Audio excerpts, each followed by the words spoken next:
creating your welcome message. So now your welcome message is going to be the first message that your subscriber sees, whether if it's on their desktop or on their mobile device. Now your welcome message, I believe, should be your first message, and you want to be right up front with them. Let them know that you are a bot. So let them know, say, hey, this is Anthony's bot, or however you want to word it, but be up front with them. You want to do something that is engaging. A lot of the times I like any type of GIFs or GIFs. Emojis work good. Also, I like to include a short type of an intro just to let them know who it is, what you're doing, and then what you want to do is take them to the next step or make them want to go to the next step. A lot of times, the easiest way to do this is to ask them any type of a qualifying question or some type of a sequence. Let me show you how to set this up. What you want to do is, we'll just kind of get out of there, but you'll want to go to automation to find the welcome message. Right under here is your main menu, and it's going to actually show you where you're at under the welcome message tab right here. So click on that and it's going to show you your message tab. There's quite a few different things that you can do with this.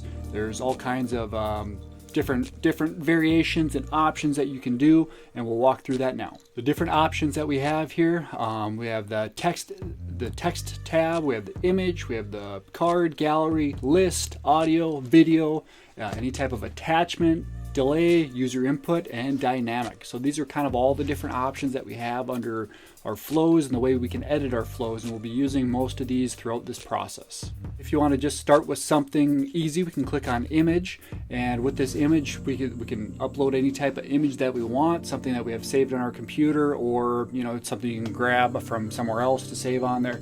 The options are endless. If we just click on the actual image here, it's going to give us all different types of options that we can do, so we can really put anything that we want here. We'll just see if we can find some type of a quick photo that we can use. Not really anything will work. This is just for example purposes. We'll just grab this one here. We can open that up. Once we have the image there, we can add any type of a button or text or really anything that we want. We can personalize this by putting whoever's first name that we want, just like we did before. That way, if they do have a name, it'll talk to them specifically, say, hey, first name. If they don't have the first name, then there's also the option that if it'll pick up and it'll just say, it'll call hey there rather than a first name. So it's actually a pretty easy thing, and they make it pretty seamless for you.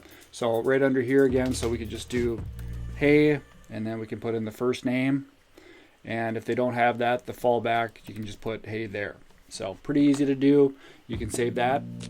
As we are editing this, you can do something quick and easy just for testing purpose. But hey, first name, I'm Coach, we'll say Coach Tony testing. How can I help you reach your goals today?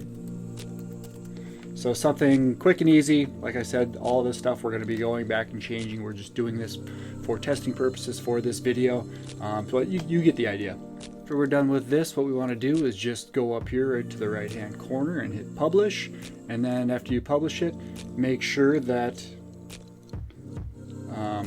you have this enabled. That way you know that everything is working properly. So publish and then enable, and you should be good to go. The next thing that you will want to do too is you can just go back over to audience then, and under your audience you can see exactly where you can see the new subscriber that came in. You can see the conversation that was had, and then like we went over in the other video, under the different tools, you can also kind of see and like we said with the other sequences, what you'll see, and you don't see it now because it's still open, and those ones we had it set so it's not open, but you can see all your open chats you have here, and then anything that isn't under the open ones you can do under the done, and then that's where you're going to find the other, like say these messages, that's where they're going to want to be. So worst case scenario, you can always take them from here and you can just move them back over into the open ones. That way you don't forget about them, or if you are still following up with that person. So that's kind of That's where we're at for now, and we'll move on to the next one.